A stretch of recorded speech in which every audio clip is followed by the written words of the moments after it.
Hi learners, welcome back to the channel. This is the educator Kapil Saraswat और आज के session से हम स्टार्ट करेंगे अपना नया चैप्टर जिसका नाम है पॉलिटिक्स एंड प्लान डेवलपमेंट। ये चैप्टर काफ़ी ज़्यादा इंपॉर्टेंट भी है और काफ़ी ज़्यादा छोटा भी है आपके सिलेबस के लिए। इंपॉर्टेंट इसलिए क्योंकि इसमें दो तीन जो इंपॉर्टेंट टॉपिक हैं जैसे first 5 year plan, second 5 year plan, Bombay plan, तो ये कुछ ना इंपॉर्टेंट टॉपिक्स हैं जिनके बारे में आपको नॉलेज होनी चाहिए। बट अगर आपके सीबीएसई के सिलेबस के हिसाब से देखें तो ये चैप्टर सिर्फ 2 मार्क्स का है। जब मैंने आपको स्ट्रेटेजी वीडियो डाली थी चैनल पर, जब भी मैंने आपको ये चीज़ बताई थी, ठीक है। अगर आपके पास टाइम कम है, मतलब आपके पेपर से 1-2 दिन पहले रह गए हैं, तो इस चैप्टर को स्किप कर सकते हो। बस ये याद रख लेना कि फर्स्ट ईयर 5 प्लान और सेकंड 5 ईयर प्लान किसने इनिशिएट करे थे, किसने स्टार्ट करे थे और कब हुए थे, ठीक है। बाकी अगर अभी जैसे मैं आपको चैप्टर पढ़ा रहा हूँ अच्छे से, अभी हमारे पास बहुत ज़्यादा टाइम है, तो अच्छे से एक-एक पॉइंट्स को अच्छे से कवर करो ताकि अच्छे मार्क्स स्कोर कर सको अपने बोर्ड्स में, ठीक है। तो चलिए स्टार्ट करते हैं हमारा chapter politics and plan development. काफ़ी इंटरेस्टिंग, काफ़ी सिंपल और काफ़ी छोटा चैप्टर होने वाला है। वीडियो ज़्यादा लंबी नहीं करूँगा, सिर्फ 30 मिनट्स के अंदर अंदर पूरा चैप्टर एक्सप्लेन करके आपको पढ़ने के लिए छोड़ दूँगा, ठीक है। तो चलिए स्टार्ट करते हैं अपना chapter politics and plan development. First of all हम देख लेते हैं कौन कौन से टॉपिक हम इस चैप्टर में कवर करेंगे। फर्स्ट ऑफ ऑल हम देखेंगे पॉलिटिकल कंटेसेशन, ठीक है। देन हम आइडियाज़ ऑफ डेवलपमेंट देखेंगे कि कैसे आइडिया आया डेवलपमेंट करने का, क्या फैक्टर्स वगैरह थे। फिर हम अर्ली इनिशिएटिव्स के बारे में देखेंगे कि सबसे पहले क्या स्टेप लिए गए ये प्लान एक डेवलपमेंट लाने के लिए पर्टिकुलर इंडिया में। देन हम फर्स्ट 5 ईयर प्लान देखेंगे। देन हम सेकंड 5 ईयर प्लान के बारे में पढ़ेंगे। देन हम की कंट्रोवर्सीज के बारे में पढ़ेंगे जो एग्रीकल्चर और इंडस्ट्रियल सेक्टर के बीच इसमें हुई थी और पब्लिक और प्राइवेट सेक्टर के बीच में। देन हम ग्रीन रेवोल्यूशन के बारे में पढ़ेंगे। देन हम व्हाइट रेवोल्यूशन के बारे में पढ़ेंगे। विद दिस हम अपना चैप्टर क्या कर देंगे, पूरा एंड कर देंगे अच्छे से, ठीक है। ज़्यादा लंबा चैप्टर है नहीं और इसमें जो आपके जो टॉपिक हैं ग्रीन रेवोल्यूशन और ये व्हाइट रेवोल्यूशन, ये थोड़े एडिशनल टाइप के टॉपिक्स हैं, ठीक है। सीबीएसई के सिलेबस में से चैप्टर ये टॉपिक्स नहीं है। बट आपकी नॉलेज के लिए एक आपको पता होना चाहिए कि ग्रीन और रेवोल्यूशन में, ग्रीन तो आपको पता ही होगा बट व्हाइट रेवोल्यूशन काफी 2-3 पॉइंट में मैंने खत्म कर रखा है। इसको हम पढ़ लेंगे, नॉलेज वाइज आपको पता होना चाहिए बेसिकली होता क्या है ग्रीन रेवोल्यूशन और व्हाइट रेवोल्यूशन, ठीक है। तो चलिए स्टार्ट करते हैं अपना चैप्टर। चैप्टर स्टार्ट करने से पहले मैं आपको एक चीज बता देना चाहता हूँ कि जब हम अपने अपना सेकंड और फर्स्ट चैप्टर पढ़ा था तो उसमें हमने मेजर 3 चैलेंजेस के बारे में पढ़ा था। First shape a nation, second हमने पढ़ा था एस्टैब्लिश डेमोक्रेसी, थर्ड अब हम देखने वाले हैं welfare of human beings and basically poverty जैसी सिचुएशंस को हम कैसे डाउन करें, ठीक है। तो ये जो चैलेंज था हमारा थर्ड वाला चैलेंज, वो इस पूरे चैप्टर में हम पढ़ने वाले हैं। इस पूरे थर्ड चैलेंज को हम इस चैप्टर में कवर करेंगे, ठीक है। जो नेक्स्ट चैप्टर हमारे होने वाला है that is India's external power, उसमें बेसिकली हम अपने वर्ल्ड रिलेशन स्टार्ट कर देंगे, ठीक है। तो इस चैप्टर को अच्छे से कंप्लीट कर लेना क्योंकि तीनों चैलेंज आपको अच्छे से फिर मीनिंग समझ आ जाएगा। आपको एग्जाम में कुछ याद नहीं आएगा तो आप अगर पॉइंट चैलेंजेस से रिलेटेड या अगर 6 मार्क्स में क्वेश्चन आ गए तो चैलेंजेस से रिलेटेड लिखो, तो इन तीनों पॉइंट्स में आप इन तीनों चैप्टर्स की जो अभी हमने पढ़े हैं इनकी समरी आप डाल के आ सकते हैं, ठीक है। तो चलिए अब हम स्टार्ट करते हैं हमारा first topic political contestation. So first of all हम इस कंटेंसेशन वर्ड का मतलब जान लेते हैं कि exactly what is the meaning of this contestation. इस वर्ड का बेसिकली मीनिंग होता है आपका प्रोसेस ऑफ एक्शन, मतलब आप किसी वर्क को करने के लिए जब कोई एक्शन लेते हैं तो उसका मतलब होता है पॉलिटिकल कंटेंसेशन। तो इसमें बेसिकली हम क्या पढ़ेंगे कि पॉलिटिकल ने क्या एक्शन लिए डेवलपमेंट को स्टार्ट करने के लिए, वेलफेयर जैसे या पोवर्टी बैकवर्ड क्लासेस को लोगों को डेवलप करने के लिए, ठीक है। तो हम यही सब इस टॉपिक में पढ़ेंगे। देखो डेमोक्रेसी में मेजर डिसीजन कौन, एक सेकेंड, जो हमारी जो डेमोक्रेसी होती है इसमें मेजर डिसीजन कौन लेता है, हमारे जितने भी जो मेजर डिसीजंस होते हैं वो लीस्टली प्रोवाइड होते हैं हमारे या तो गवर्नमेंट के थ्रू या बेसिकली होते किसके लिए, पीपल्स के लिए, ठीक है। जो फाइनल डिसीजन जो होता है वो किसके थ्रू लिया जाता है, रिप्रेजेंटेटिव्स के थ्रू, मतलब जो हम जिसे इलेक्ट करते हैं पॉलिटिकल इलेक्शन के टाइम पे, वो हमारे सारे मेजर डिसीजंस को गवर्नमेंट तक आगे पहुंचाता है। इसमें हमने क्या देखा, मतलब जितने भी हमें जो हमारी नीड्स हैं वो तो लोग सामने रखेंगे, मतलब हम सिटीजन सामने रखेंगे, बट उन्हें पहुंचाएगा कौन, हमारे पॉलिटिकल रिप्रेजेंटेटिव हमारी गवर्नमेंट तक पहुंचाएंगे, ठीक है। इंडिया को सोशली और इकोनॉमिकली क्या होना चाहिए, ग्रोथ होना चाहिए एज यू नो, क्योंकि इंडिया के अंदर जब इंडिपेंडेंस के बाद वाला जो एरा आया था उस टाइम पे हमारी जो सोसाइटी थी वो काफ़ी इकोनॉमिकली वाइज काफ़ी ज़्यादा डाउन चली गई थी, ठीक है। जिसकी वजह से बेसिकली हमारे सोसाइटी में क्या हमें देखने को मिला था, पॉवर्टी जैसी सिचुएशंस देखने को मिली थी। जब हमने देखा था इलेक्शन के बारे में, हमने जब हमने पिछले चैप्टर में पढ़ा था तो उसमें हमने देखा था 40 lakhs जो पीपल थे वो क्या थी, 40 lakhs जो वुमेन्स थी उनकी कोई आइडेंटिटी नहीं थी, ठीक है। More than majority of the population हमारी इलिटरेट थी। तो इतनी सारी जनता जब इलिटरेटेड है, किसी को कुछ पता ही नहीं है, तो इस कंडीशन में हमें क्या डेवलपमेंट तो बेसिकली लाना ही पड़ेगा ना। तो इस चीज में गवर्नमेंट को क्या करना चाहिए, प्ले की रोल प्ले करना चाहिए, मतलब एक ऐसी पॉलिसीज वगैरह इनिशिएटिव करनी चाहिए जिससे हमारे क्या हो, सोसाइटी में क्या हो, डेवलपमेंट हो, ठीक है। अब हम देखते हैं हमारा मेन चीज आइडियाज ऑफ डेवलपमेंट। डेवलपमेंट देखो आपने ज्योग्राफी के पेपर में पढ़ा, ज्योग्राफी एज अ सब्जेक्ट में पढ़ा होगा। डेवलपमेंट का मतलब क्या होता है? डेवलपमेंट मतलब जब लोग मीनिंगफुल लाइफ जी, मीनिंगफुल लाइफ मतलब उनकी हेल्थ कंडीशन, एजुकेशन सेक्टर, ठीक है, वेलफेयर सेक्टर काफी ज्यादा इंप्रूव्ड, ठीक है, उनको सारे रिसोर्सेज मिले जो जो उनकी लाइफ के लिए नीडेड है, ठीक है, ये बेसिकली डेवलपमेंट हुआ। जो कॉन्सेप्ट किसने दिया था? आपका डॉक्टर महबूब उल हक ने। अब हम ज्योग्राफी भी नहीं जाते हैं, अब हम इस चीज को पॉलिटिकल एक्सपेक्ट में पढ़ते हैं, ठीक है। Development was about becoming more modern and becoming more like industrialised countries of west. मतलब पॉलिटिकल के through becoming modern like industrialisation, मतलब अगर आप अपनी कंट्री में इंडस्ट्रियलाइजेशन लाते हैं तो आप क्या हो रहे हैं? डेवलपमेंट हो रहे हैं। जब आप अपने आप को मॉडर्न कर रहे हैं, मॉडर्न फॉर्म ऑफ सेक्टर में लेकर आ रहे हैं, तो हम इस चीज में क्या कह रहे हैं? हम अपने आप को ग्रोथ कर रहे हैं, हम अपने आप को डेवलप कर रहे हैं। किसके थ्रू? इंडस्ट्रियलाइजेशन के थ्रू। जैसे कि वेस्ट में, वेस्ट इन द सेंस जैसे यूएस वेरी पर्टिकुलर एरियाज की कंट्री में जब बड़ी बड़ी लार्ज स्केल इंडस्ट्रीज जैसे इस टाइप की सेटअप करी जाती हैं, तो हम क्या कहेंगे? उस फैक्टर में, उस एस्पेक्ट में हम क्या कहेंगे? हम अपने आप को क्या कर रहे हैं? डेवलपमेंट कर रहे हैं, ठीक है। Development could not be left to private action but this should be need of the government. अब देखो, अब यूएसए जैसी की बात करी हमने, तो शायद आपके दिमाग में एक बात होगी, USA in the sense capitalist sector, ठीक है। यूएस से अगर कैपिटल सेक्टर है तो वहां पे डेवलपमेंट हो रहा है। क्या ऐसा है कि सारा डेवलपमेंट प्राइवेट सेक्टर ही कर रही है? नहीं, गवर्नमेंट कुछ प्लान इनिशिएट करेगी तभी तो प्लान क्या होगा, उस प्लान की क्या होगा, आगे जाके उसको वर्क कराया जाएगा। इंडिया के अंदर फर्स्ट 5 ईयर प्लान लेकर आई, थर्ड 5 ईयर प्लान लेकर आई, ये तो चलो पुरानी बात है, अभी आपको इनके बारे में पता नहीं है, ठीक है। बट अगर अर्ली फेज में आप देखो, कोई भी अगर गवर्नमेंट क्या लेकर आ रही है? स्कीम्स लेकर आ रही है, ठीक है। जैसे कि अगर कोई गवर्नमेंट वेलफेयर स्कीम लेकर आ रही है, जैसे राशन वाली स्कीम कि हर घर में राशन होना चाहिए, ठीक है, तो वो एक गवर्नमेंट का एक्शन है, ठीक है, उसमें प्राइवेट सेक्टर कोई वर्क नहीं कर रहा। चलो ये तो हो गया एक बेसिकली बेसिक नीड्स को फुलफिल करने के लिए, ये डेवलपमेंट का पार्ट है। एक और डेवलपमेंट का अगर हम पार्ट लें, अगर गवर्नमेंट कह रही है कि हमें बुलेट ट्रेन इंडिया के अंदर लेके आनी चाहिए, तो बुलेट ट्रेन प्लान किसके थ्रू आया? ये प्लान आया गवर्नमेंट के थ्रू। एक्शन में कौन लाएगा? Private sector. Private sector in the sense जो ब्रिजेस वगैरह बनाएंगे, उस पूरा मटेरियल तैयार करेंगे, मैन्युफैक्चरिंग सेक्टर हो गया, ठीक है। सेकेंडरी सेक्टर तो वर्क किसके थ्रू, मतलब पॉलिसीज के किसके थ्रू लेकर आए जा रही है? गवर्नमेंट के थ्रू। बट उनमें एक्शन कौन लेकर आ रहा है? उनमें एक्शन लेकर आ रहा है हमारा प्राइवेट सेक्टर, ठीक है। I hope this is clear to you, ठीक है। Action of big industrialised got together in 1944। अब क्या हुआ 1944 के अंदर? क्या हुआ? एक बड़ी बड़ी इंडस्ट्रियलाइजेशन के लोग एक साथ आए, उन्होंने एक प्रपोजल रखा गवर्नमेंट के थ्रू, ठीक है। क्या प्रपोजल रखा? कि हमें अपनी कंट्री की इकोनॉमी को बूस्ट अप करना चाहिए और एक नया सेटलमेंट लेकर आना चाहिए ताकि हमारी कंट्री की जो इकोनॉमी है वो काफी ज्यादा बूस्ट अप हो जाए और प्लान्ड हो जाए। प्लान्ड इन द सेंस देखो, एक हम जैसे जब हम ज्योग्राफी पढ़ते हैं या सोशियोलॉजी पढ़ते हैं, तो उसमें हम फर्स्ट चैप्टर ये पढ़ते हैं पॉपुलेशन के थ्रू। उसमें हम एक एस्टिमेट करते हैं कि वर्ल्ड की पॉपुलेशन पर्टिकुलर 2011 में 6.7 बिलियन है, तो शायद ही 2021 तक जाते जाते कितनी हो जाएगी? 8 या 9 बिलियन हो जाएगी। तो हमने एस्टिमेट करा, ठीक है, हमने प्लान करा कि अगर हम आज की कंडीशन इतना देख रहे हैं, तो आज से 10 साल बाद तो और भी टेक्नोलॉजी इंक्रीज हो जाए, तो क्या पता और भी पॉपुलेशन का ग्रोथ हो जाए। इस तरीके से ही हम अपनी इकोनॉमी को क्या करेंगे? प्लान करेंगे। पर्टिकुलरली कुछ टाइम पीरियड में हम एक टारगेट सेट करेंगे अपनी इकोनॉमी को डेवलप्ड करने के लिए। इस टाइप का ही आइडिया, इस टाइप की थिंकिंग किसने करी? इंडस्ट्रियलाइजेशन के लोगों ने करी 1944 में, जिसमें क्या कहा गया कि हम एक सब सारे सेक्टर इंडस्ट्रियलाइजेशन वाले एक साथ ज्वाइंट हो जाएंगे ताकि हम अपनी इकोनॉमी को क्या कर सकें? प्लान कर सकें। प्लान इन द सेंस कि हम एक टारगेट सेट कर सकें जिससे हमारी जो इकोनॉमी है वो क्या हो जाए? बूस्ट अप हो जाए, ठीक है। इसी पूरे प्लान को क्या कहा गया? बॉम्बे प्लान, ठीक है। इस पूरे प्लान को क्या कहा गया? बॉम्बे प्लान। समझ आ गया? देखो डिफरेंट डिफरेंट इंडस्ट्रीज आ रही हैं एक साथ 1944 में। इनिशिएटिव वो क्या रख रही है कि हम अपने एरिया को क्या करें? डेवलप्ड करें, ठीक है, अपने सेक्टर को क्या करें? डेवलप करें। उसके लिए उन्होंने एक टारगेट रखा कि हमारी इकोनॉमी इतनी होनी चाहिए, अगर हम जब भी हमारा सेक्टर क्या होगा? डेवलप्ड होगा। उस प्लान को वर्कआउट में लाने के लिए क्या करा गया? बॉम्बे प्लान सेटअप करा गया, जिसमें डिफरेंट डिफरेंट इंडस्ट्रीज आएंगी। एक टारगेट या एक प्लान इकोनॉमी को बूस्ट अप करने के लिए एक टारगेट सेट करेंगे ताकि economy particular area, particular India की क्या हो जाए? डेवलप्ड हो जाए, ठीक है। I hope this is clear to you. Simple चीजें यार, बॉम्बे प्लान, ज्यादा हेक्टिक मत समझना, कुछ ज्यादा दिमाग में खिचड़ी मत पका लेना। क्या है बेसिकली, हमने डेवलपमेंट पूरा ज्योग्राफी में पढ़ रखा है, बचपन से पढ़ के आ रहे हो, अगर आपके पास ज्योग्राफी एज अ सब्जेक्ट नहीं है तब भी, ठीक है।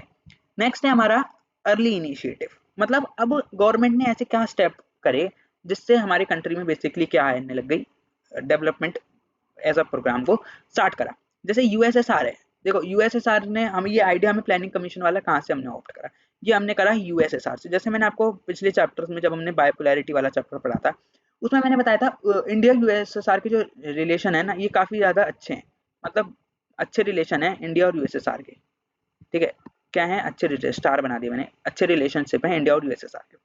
तो इस चीज में ना यूएसएसआर ने इंडिया वालों की हेल्प करी थी। क्या उन्होंने कहा कि तुम अपने इंडिया के अंदर ना प्लानिंग कमीशन को सेटअप करो, जिसके थ्रू तुम क्या करो, 5 ईयर प्लान्स को इनिशिएटिव करना स्टार्ट कर दो, 5 ईयर प्लान्स को लाना स्टार्ट कर दो। अब ये 5 ईयर प्लान्स क्या है? 5 ईयर प्लान्स मतलब कि आप अपनी कंट्री के अंदर हर 5 साल में एक बजट सेटअप करो, या एक अपना एक टारगेट सेटअप करो कि आप किस पर्टिकुलर चीज के ऊपर क्या करोगे, डेवलपमेंट करोगे।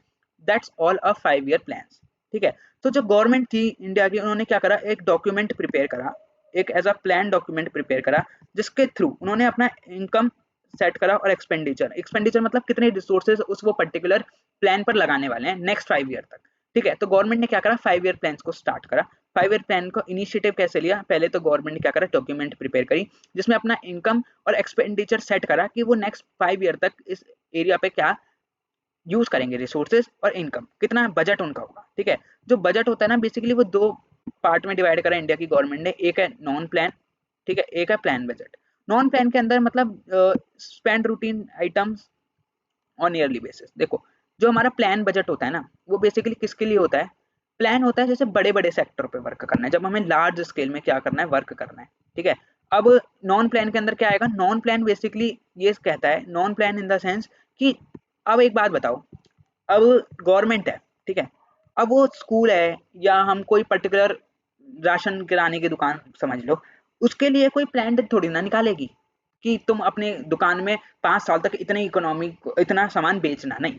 वो तो एक नॉर्मल चीज है ना, वो तो एक पर्टिकुलरली एक जो कंज्यूमर है और जो सेलर है उनके बीच का रिलेशनशिप है, वो उस प्लान को, उस अपने बजट वगैरह को, या अपना उस प्रोडक्ट कितना सेल करना है उस चीज में।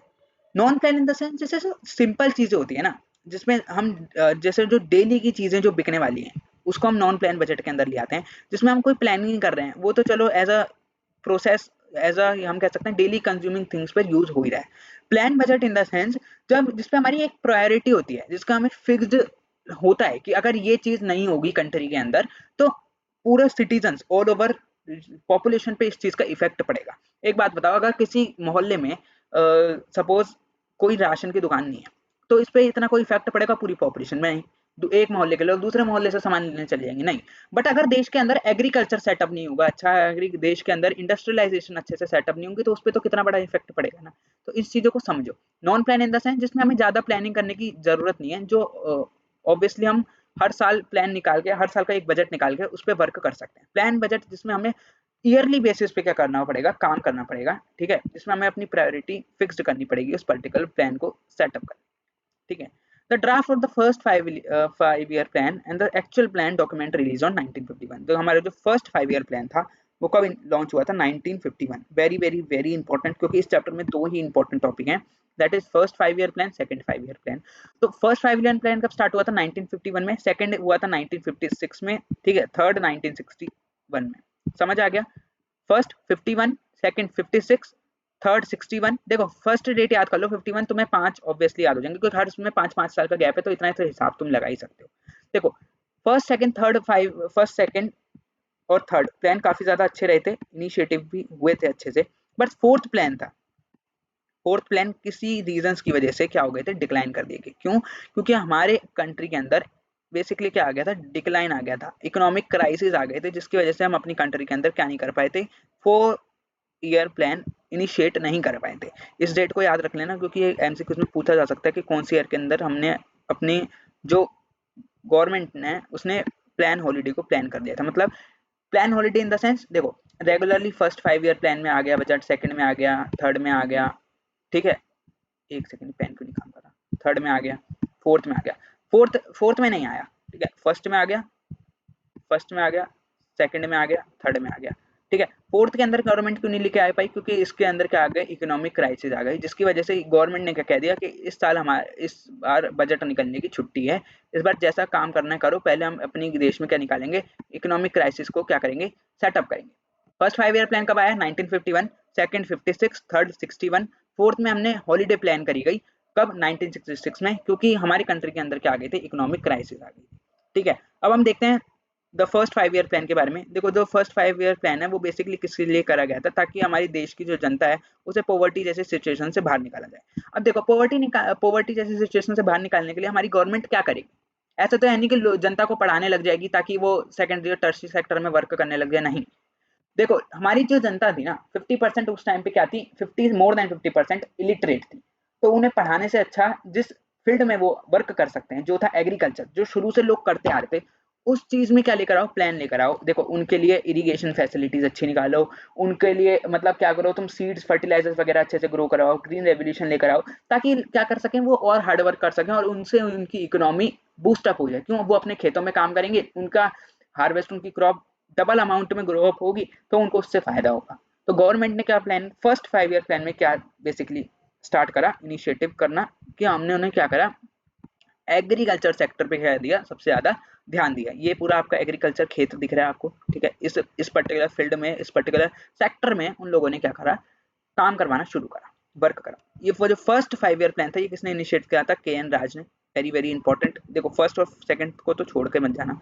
के एन राज ने फर्स्ट 5 ईयर प्लान इनिशिएट करा था, जिसमें क्या करा था, उन्होंने एक प्लान डेवलप करा था जिससे क्या हो, इकोनॉमी हमारी कंट्री की बढ़ सके। जो फर्स्ट 5 ईयर प्लान था, ये एड्रेस किसको करता था? एग्रीग्रियन सेक्टर को। As I have told you, agriculture sector पे वर्क करेगा, ठीक है। जिसमें इन्वेस्टमेंट करी गई गवर्नमेंट ने, जैसे इरिगेशन पे, सच एज उन्होंने क्या करा, भाकर नागला डैम बनवाया गया, ठीक है। डैम्स पर उन्होंने इन्वेस्टमेंट करी। सबसे इंपॉर्टेंट इसको याद कर लेना, भाखरा नागला डैम को क्या करा उन्होंने, स्टैब्लिश करवाया, ताकि उनकी इरिगेशन मेथड अच्छे से हो जाए, उनका इन्वेस्टमेंट हो जाए डैम्स वगैरह पे, ठीक है। उन्होंने क्या फोकस करा, लैंड रिफॉर्म्स को बेसिकली फोकस करा। उनकी कंट्री का क्या था, की डेवलपमेंट थी लैंड रिफॉर्म्स आना। मतलब लैंड रिफॉर्म्स को देखो, तुम एक चीज में समझो, रुको एक सेकंड बस इरेज कर दूं मैं। जो हमारा लैंड रिफॉर्म्स होता है ना, इससे समझो तुम होता क्या है। देखो land reforms in the sense, जब हम लैंड का ना प्रॉपर डिस्ट्रीब्यूशन कर रहे हैं। देखो अब ये एक पर्टिकुलर लैंड, ठीक है। तो चलो मैं तुम्हें इसी लैंड पे समझा देता हूँ, जो ये पिक्चर बनी हुई है। ये देखो तुम्हारे एक पर्टिकुलर लैंड है, ये वाला,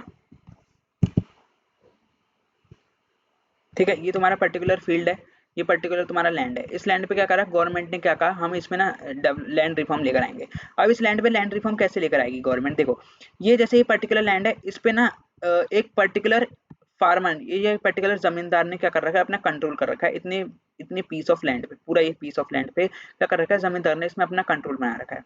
अब गवर्नमेंट क्या करेगी, इस कंट्रोल को हटाने के लिए यहाँ पर इस एरिया में लेकर आएगी लैंड रिफॉर्म्स। लैंड रिफॉर्म्स लाने के लिए गवर्नमेंट क्या करेगी, यहाँ पर वो पर्टिकुलरली ना जो जमींदार है जिसने क्या कर रखा है उस पर्टिकुलर एरिया में अपना रॉक जमा रखा है, उसको पकड़ेगी, ठीक है। उसको पकड़ के क्या कराएगी, ये कहेगी कि तुम ये जो तुमने लैंड ले रखी है ना, इसको तुम डिस्ट्रीब्यूट करो। मतलब ये जो इतना पर्टिकुलर पीस ऑफ लैंड है, इसे क्या करना पड़ेगा, डिवाइड करना पड़ेगा। इसमें दिख नहीं रहा तो मैं यहाँ दिखा देता हूँ। देखो ये पूरा जमींदार की लैंड थी, ठीक है। अब इसमें क्या करो, डिस्ट्रीब्यूशन करो। इतना लैंड एक को दे दिया, इतना लैंड एक को पुअर फार्मर को दे दिया, ठीक है। इतना लैंड एक पुअर फार्मर को दे दिया, इतना लैंड एक पर्टिकुलर एक पुअर फार्मर को दे दिया। इसमें क्या कर रही है गवर्नमेंट, हमारी लैंड रिफॉर्म्स लेकर आ रही है। मतलब प्रॉपर डिस्ट्रीब्यूशन होना चाहिए लैंड का, पर्टिकुलर चाहे वो छोटा फार्मर हो चाहे वो बड़ा फार्मर हो। यहाँ हम ऐसे जमींदार के बेसिस पे क्या नहीं करेंगे, लैंड डिस्ट्रीब्यूट नहीं करेंगे। बेसिक एम क्या था प्लैनेट्स का, क्या करें, नेशनल इनकम को रेज अप कर सके, ठीक है, जिससे हमारी नेशनल इनकम रेज हो सके। और प्लानर्स ने क्या करा, जिससे जो इस इनिशिएटिव ले रहे हैं, मतलब इसमें जो वर्क कर रहे हैं फार्मर्स वगैरह, उनकी सेविंग भी इंक्रीज होने लग जाए, ठीक है। जब इससे इस प्लान की वजह से क्या हुआ, लोगों की फर्स्ट फेज में लोगों की प्लान प्रोसेस थी वो काफी ज्यादा अच्छी चलती रही थर्ड प्लान तक। मतलब उन्होंने काफी ज्यादा उनकी सेविंग राइज हो गई थी। जहाँ पर उनके पास इकोनॉमी नहीं थी, वहां पर उनकी सेविंग भी होने लग गई थी, मतलब वो पैसे बचाने भी लग गए थे। और ये थर्ड प्लान तक आते आते काफी ज्यादा बूस्ट अप भी हो गया था, ठीक है। Now let's move to the second 5 year plan. Second 5 year plan हमारा क्या कहता है, second 5 year plan start on the heavy industries. मतलब ये प्लान किस पे वर्क कर ज्यादा वेट डालता है, हैवी इंडस्ट्री पे, ठीक है। ये ड्राफ्ट किसने करा था, ये हमारे इकोनॉमिस्ट और प्लानर्स ने, जिनका नाम क्या है, पीसी महालंक। पीसी महालन ने क्या करा था, इस प्लान को इनिशिएट करा था। फर्स्ट किसने करा था, के एम कामराज ने, ठीक है। फर्स्ट देख लो, मैं तुम्हारे द्वारा दिखा देता हूँ। फर्स्ट किसने करा था, के एन राज ने। सेकंड हमारा करा था पीसी महालन ने। जो सेकंड 5 ईयर प्लान है वो वांटेड क्या चाहते थे, क्विक स्ट्रक्चरल और ट्रांसफॉर्मेशन रिफॉर्म चाहते थे। मतलब स्ट्रक्चर और स्ट्रक्चर काफी ज्यादा पर्टिकुलर एरिया का क्या हो जाए, इम्प्रूव हो जाए, ट्रांसफॉर्मेशन इंक्रीज हो जाए। Socialist pattern of society was it's goal. Socialist socialist pattern basically क्या मतलब हुआ, सोशलिस्ट पैटर्न का मतलब हुआ मतलब गवर्नमेंट जिसमें गवर्नमेंट का क्या हो, इंडल्जन ज्यादा हो, गवर्नमेंट जिसमें क्या कर सके अपना, हम कह सकते हैं ना, योगदान ज्यादा दे, गवर्नमेंट प्लान इनिशिएट करे और लोग उस पर वर्क करना चालू करें। गवर्नमेंट ने क्या करा, सब्सिडेबल टैक्स लगाने लग गए, ठीक है, जिसकी वजह से डोमेस्टिक इंडस्ट्रीज क्या होने लग गई, बिकने लग गई ज्यादा। देखो पहले क्या होता था ना, चाइना, तुमने 10th क्लास में ग्लोबलाइजेशन चैप्टर में चाइना टॉय वाले एग्जांपल पढ़ा होगा, ठीक है, इंडिया के अंदर ना चाइना टॉयज का सप्लाई काफी ज्यादा हो गया था, ठीक है, जिसकी वजह से इंडिया के जो डोमेस्टिक टॉयज मतलब खुद के बनाए हुए खिलौने, जैसे लकड़ी के खिलौने हो गए या वो किसी भी पर्टिकुलर आइटम से अगर खिलौने बन रहे हैं बट वो इंडिया के अंदर बन रहे हैं, उनका ना यूज काफी ज्यादा कम हो गया था।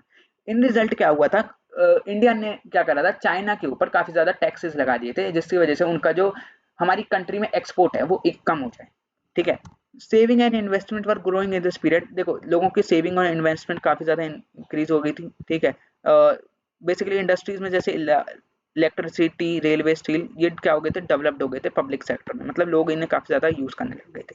प्रॉब्लम क्या फेस हुई थी, इंडिया के अंदर ना टेक्नोलॉजिकली बैकवर्ड था इंडिया, ठीक है, टेक्नोलॉजी बैकवर्ड होने की वजह से इंडिया ना कुछ ज्यादा प्रीशियस मेटल्स को ना उसे क्या कराने पड़ते थे, फॉरेन एक्सचेंज कराने पड़ते थे, जिसकी वजह से उनका जो ग्लोबल मार्केट में एक्सपोर्ट है वो काफी ज्यादा, बेसिकली इंपोर्ट है वो काफी ज्यादा क्या हो गया, इंक्रीज हो गया। जो इंडस्ट्री थी वो अट्रैक्टेड करती थी इन्वेस्टमेंट देन एग्रीकल्चर, ठीक है, जो इंडस्ट्री थी ये कम कम अट्रैक्टिव थी बेसिकली एग्रीकल्चर से, क्योंकि मेजोरिटी ऑफ द पॉपुलेशन क्या है, इलिटरेट है, तो उनका बेसिक फॉर्म ऑफ वर्क उनके पास एग्रीकल्चर है, इसलिए वजह से ये क्या हुआ था, जहाँ पे इंडस्ट्रियलाइजेशन आ गई तो फूड शॉर्टेज वगैरह होने लग गए, क्योंकि लोग क्या होने लग गए, रूरल से अर्बन की तरफ माइग्रेट होने लग गए, तो एग्रीकल्चर करेगा कौन अब जब मेजोरिटी ऑफ द पॉपुलेशन क्या हो जाएगी, माइग्रेट करने लग जाएगी, ठीक है, चीजें समझो, इजी चीजें हैं। की कंट्रोवर्सीज नेक्स्ट टॉपिक है हमारा, ठीक है। फर्स्ट ऑफ 5 प्लान को अच्छे से समझ लेना। फर्स्ट 5 ईयर प्लान के एन राज लेकर आया था, बेसिकली एग्रीकल्चर के बेसिस पे था।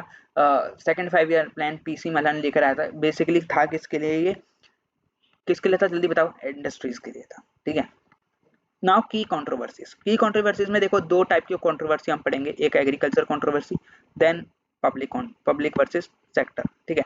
एग्रीकल्चर और इंडस्ट्री, देखो many of the thought that second plan lagged an agriculture society and for the development that empires industry cause agriculture India to suffer. देखो अब जैसे मैंने तुम्हें बताया majority of the population illiterate थी, जिसकी वजह से ना इंडिया को काफी ज्यादा सफर करना पड़ा, किसकी वजह से, एग्रीकल्चर के बेसिस पे, क्योंकि लोगों को पास ना इंडस्ट्री उनके लिए एक नया वर्क था। अब तुम एग्रीकल्चर से इंडस्ट्री के ऊपर सीधा शिफ्ट हो जाओगे तो लोगों के पास क्या रहेगा, एक बेस्ट ऑप्शन तो उनके लिए एग्रीकल्चर ही रहेगा ना, क्योंकि वो ही वर्क कर रहे हैं, उन्हीं से उनको इनकम और रेवेन्यू और उनका जो सेविंग्स है वो राइज हो रही है। जीसी कुमारप्पा ने क्या कहा, ये एक इकोनॉमिस्ट हैं, उन्होंने कहा कि अल्टरनेटिव ब्लूप्रिंट उन्होंने करी, इनके थ्रू उन्होंने क्या कहा, जो greater emphasis on rural industrialisation. देखो उन्होंने क्या कहा, हमारी गवर्नमेंट को ना रूरल एरियाज में इंडस्ट्रियलाइजेशन लेना चाहिए। ऐसा तो आई डोंट थिंक सो करना चाहिए, क्योंकि कोई पार्ट ही नहीं लेगा, उसमें पार्ट भी लेगा तो देवर अननोन अबाउट दैट वर्क ना। इंडस्ट्रीज में वो क्या ही काम कर लेंगे, ज्यादा से ज्यादा लेबर ही वर्क कर लेंगे, तो वो तो उससे ज्यादा तो अपने एग्रीकल्चर में कमा लेंगे। बट इस चीज में हम ये भी कह सकते हैं ना, इसमें दोनों एक्सपेक्ट है। देखो लेबरी वर्क में वो कम कमाए क्या पता, बट एग्रीकल्चर में वो ज्यादा कमाएंगे, क्यों, क्योंकि जितना बड़ा खेत उतना बड़ा आउटपुट। बट लेबरी वर्क में उनके पास एडवांटेज क्या होगा, वो एक सीजनल वर्क नहीं होगा, वो पर्टिकुलरली ईयरली वर्क हो जाएगा, जिसमें उन्होंने उन्होंने कोई अ, वो नहीं आएगी कि अरे हमारे पास सीजनल बेस्ड वर्क है, सो हम अब कमाएं क्या अगर हमारे पास सीजन नहीं है क्रॉप का, तो उसमें क्या होना, उन्हें पर्टिकुलर फाइनेंशियल कंडीशन इनकी इंप्रूव होती जाएगी। चौधरी चरण सिंह क्या कहते हैं, एक कांग्रेस लीडर थे जो जिन्होंने later broke from the party to form Bharatiya Lokdal agriculture. देखो ये चौधरी चरण सिंह, तो इनके ऊपर तो ये एग्रीकल्चर वाले एरिया का इतना इम्पैक्ट पड़ा, इन्होंने क्या करा, कांग्रेस से आउट होकर इन्होंने अपनी अलग ही पार्टी बना ली, भारतीय लोकदल, ठीक है। ये ज्यादा चीजें इंपॉर्टेंट नहीं है, बस ये तुम खुद पढ़ के ही, यहाँ अगर एग्जाम में क्वेश्चन भी आता है तो एग्रीकल्चर की तारीफ कर देना, इंडस्ट्रीज की तारीफ कर देना, वैसे आएगा नहीं क्वेश्चन, ठीक है। Other thought that without drastic increase in industrial population they could not B cycle of poverty. उन्होंने दूसरों ने कहा इंडस्ट्रियलाइजेशन को बढ़ावा देना चाहिए, तभी हम हमारी कंट्री क्या होगी, पॉवर्टी जैसी सिचुएशन से ऑप्ट आउट हो पाएगी। They are good that Indian planning did have an agriculture strategy to boost the production of food. जैसे मैं खुद कह रहा हूँ कि इंडिया के पास ना agriculture is a basic work जिसे हर कोई कर सकता है, तो उसी फील्ड में इंडिया ग्रो कर पाएगी उस टाइम के पीरियड में, not I am telling about this period. Public private sector में क्या है, गवर्नमेंट नीदर गवर्नमेंट देखो टोटली कैपिटलिस्ट नहीं होना चाहती थी, ना ही सोशलिस्ट होना चाहती थी, क्योंकि दोनों के ही अपने अपने ड्रॉबैक्स थे, और वो इंडिया नहीं चाहती थी, क्योंकि इंडिया नई नई आजाद हुई थी, इसलिए इंडिया ने क्या करा, मिक्स्ड इकोनॉमी को ऑप्ट करा। इंडिया ने बेसिकली क्या डिसाइड करा कि हम अपनी मिक्स्ड इकोनॉमी लेके आएंगे, क्योंकि बेसिकली दोनों का ही क्या था, अपने अपने ड्रॉबैक्स से। मिक्स्ड इकोनॉमी लेके आएंगे तो बेसिकली जनता का फैसला होगा, और इंडिया की फर्स्ट प्रायोरिटी जनता है ऑब्वियसली, ठीक है। सो चलिए हम अपना नेक्स्ट टॉपिक देखते हैं, रेवोल्यूशंस वाला। इसमें जैसे कि मैंने आपको बताया, हम एक बार थोड़ा थोड़ा मतलब थोड़ा थोड़ा हम आइडिया लेंगे ग्रीन रेवोल्यूशन और वाइट रेवोल्यूशन का। As you know knowledge based है, सीबीएसई ने काट रखा है आपका ये टॉपिक, तो इतना डीपली मत पढ़ना, एक आइडिया ले लो बेसिकली होता क्या है, ठीक है। ग्रीन रेवोल्यूशन में क्या हुआ और व्हाइट रेवोल्यूशन में क्या हुआ था। देखो इंडिया के अंदर ना फूड क्राइसिस आए थे 1960s के टाइम पे, ठीक है। उन फूड क्राइसिस की वजह से इंडिया को हो गई थी यूएस के ऊपर पूरी डिपेंड हो गई थी फूड के लिए। तो यूएस ने इंडिया वालों को पुश करा कि तुम अपनी इकोनॉमी कैसे बूस्ट करो, ग्रीन रेवोल्यूशन लेकर आओ, जिसमें क्या होगा, गवर्नमेंट ने क्या करा, लोगों को HYV सीड प्रोवाइड करे, फर्टिलाइजर प्रोवाइड करा, पेस्टिसाइड प्रोवाइड करा, better irrigation provide system provide करा, जिससे क्या हुआ, उनकी साइज प्राइजेस क्या होने लग गए, इंक्रीज होने लग गए। मतलब साइज प्राइजेस मतलब ये पर्टिकुलर एरिया, इसमें क्या हो रहा है, इतनी सारी बेनिफिशियल चीजें डाली जा रही है, इरिगेशन अच्छा हो रहा है, फर्टिलाइजर HYV सीड्स यूज हो रहे हैं, पेस्टिसाइड्स हो रहे हैं, तो इनका क्या हो रहा है, इस पर्टिकुलर एरिया से आउटपुट क्या होने लग गया है, डबल होने लग गया है, जिससे इनको क्या हो गया है, साइज प्राइजेस होने लगे। मतलब छोटे साइज से भी इनको आउटपुट डबल साइज जितना निकल रहा था। जो रेवोल्यूशन था ये रेज्ड हुआ था एग्रीकल्चर एरिया में, जैसे कि पंजाब, हरियाणा, वेस्टर्न यूपी। काफी ज्यादा इंपॉर्टेंट है, नॉलेज बेस याद रखो यार, क्योंकि देखो आगे जाके 12th के बाद तुम्हें सीयूटी भी लेना है, तो ऑब्वियसली चैप्टर पढ़ना होगा ना, तो चीजें याद करने में अभी से क्या जा रहा है, सीयूटी के लिए टाइम भी नहीं कम रह गया अब तो। व्हाइट रेवोल्यूशन मतलब ये स्टार्ट कब हुआ था, ये स्टार्ट किसने करा था, वर्जिस क्यूरियन ने स्टार्ट करा था गुजरात के अंदर, जिसके लिए क्या उन्होंने क्या इनिशिएटिव था कि वुमेन्स को क्या हो, एम्प्लॉयमेंट प्रोवाइड करा जाए एक तरीके से, जिसकी वजह से व्हाइट रेवोल्यूशन लेकर आया गया। बेसिकली एक कोऑपरेटिव कंपनी के ऊपर बेस्ड होता है, जिसमें प्राइवेट सेक्टर वर्क होती है। जैसे एग्जांपल, सबसे बेस्ट एग्जांपल आज की डेट में है अमूल, और आजकल तो मदर डेयरी, आंचल वगैरह, पता नहीं बहुत बहुत चीजें चलने लग गई हैं। तो ये व्हाइट रेवोल्यूशन बेसिकली वुमेन्स के लिए लाया गया, जिसके लिए एक प्राइवेट सेक्टर कलेक्टिव कंपनी खोली गई गुजरात के अंदर, जो कहाँ पे है, अमूल। उस कंपनी का नाम क्या है, अमूल, गुजरात में खोली गई, ठीक है। अमूल के तुम अगर पुराने ऐड देखोगे ना, तो बेसिकली वो वर्क किस, उनके एडवर्टाइजमेंट्स में ना तुम्हें एक चीज कॉमन दिखेगी ना, वो वुमेन्स के ऊपर ज्यादा ध्यान दे रहे हैं। तो ये चीज तुम्हें शुरू से दिख जाएगी, ठीक है, किसके अंदर, अमूल के एडवर्टाइजमेंट में। विद दिस ये वाला चैप्टर भी हमने खत्म कर लिया। बहुत ज्यादा छोटा सा चैप्टर था, ज्यादा टाइम मैंने तुम्हारा इसमें लगाया नहीं, बस मैंने तुम्हें क्या बताया, मेनली इसमें एक दो चीज इंपॉर्टेंट पढ़ लेना। कौन सा, एक तो first 5 year plan, then second 5 year plan भी अच्छे से पढ़ लेना, ठीक है। उसके बाद तुम एक ये बॉम्बे प्लान वाला एरिया थोड़ा अच्छे से पढ़ लेना, क्योंकि इसमें तुम्हें बताया गया था कि होता क्या है बेसिकली, बॉम्बे प्लान करा क्यों जाता है। मैंने तुम्हें बताया डिफरेंट डिफरेंट ग्रुप के लोग क्या करते हैं, बेसिकली इंडस्ट्रीज को बूस्टअप करने के लिए, अपनी इकोनॉमी को बूस्टअप करने के लिए इंडस्ट्रीज में क्या लेते हैं, ध्यान वगैरह देते हैं, तो वो तुम पढ़ लेना अच्छे से, ठीक है। फाइनली हमारे एक और चैप्टर हमने अच्छे से कंप्लीट कर लिया, ठीक है। क्लास 12 का सिलेबस में तुम्हारा बहुत अच्छे से कंप्लीट कराता जा रहा हूँ। मैंने अभी थोड़ी देर पहले शाम दोपहर के टाइम पर era of one party dominance chapter upload करा था, उस चैप्टर को नहीं पढ़ा है तो पढ़ लेना, ठीक है। प्लान डेवलपमेंट वाला चैप्टर हमने फाइनली कंप्लीट कर लिया। इसके बाद हम करेंगे alternative centre of power, then we will do India's external relation, ठीक है। चैनल पे नए हो तो चैनल को लाइक शेयर सब्सक्राइब करना मत भूलना। चैनल का नाम है ह्यूमैनिटीज आर्मी, ठीक है। क्लास 12 से रिलेटेड सारा कंटेंट आपको यहीं मिलेगा और कहीं भी नहीं मिलेगा, मिल जाएगा but I don't think so, जैसा कंटेंट मैं आपको प्रोवाइड कर रहा हूँ वैसा कहीं और मिलेगा, ठीक है। तो चैनल के साथ जुड़े रहो यार, ठीक है। बेस्ट से बेस्ट अपना देने का मैं तुम्हें प्रोवाइड करता हूँ, ठीक है। So till then stay safe, stay bye, happy learning. मिलते हैं नेक्स्ट चैप्टर में, जिसमें हम पढ़ेंगे अल्टरनेटिव सेंटर्स ऑफ पावर, जो हमारा चैप्टर नंबर 4 है। सो मिलते हैं नेक्स्ट चैप्टर में, बाय बाय।